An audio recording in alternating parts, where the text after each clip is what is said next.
আজ বানাবো পাহাড়ি কোয়াশের তরকারি। এইটা আমার ছেলে নিয়ে এসেছিল শিলং থেকে। আর দেখো গায়ে কেমন কাঁটা, আর ভেতরে কাটতে সেম আমের মতো লাগছে, ভেতরে আমের যেমন বীজ থাকে অমনি লাগছে। এটা চিংড়ি মাছ দিয়ে রান্না করব।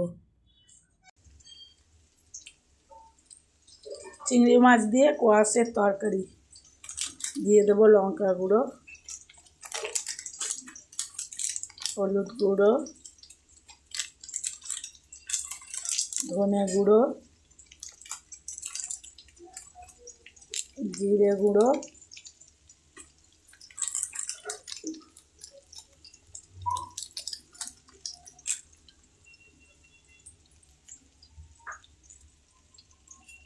নুন।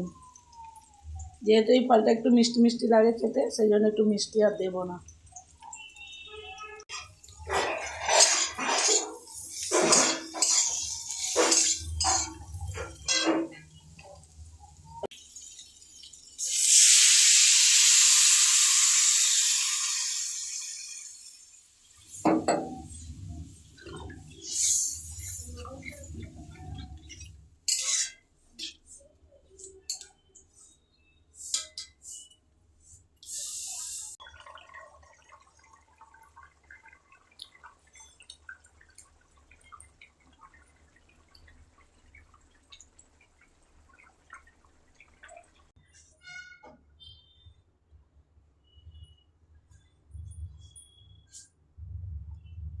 রেডি কোয়াশ রান্না।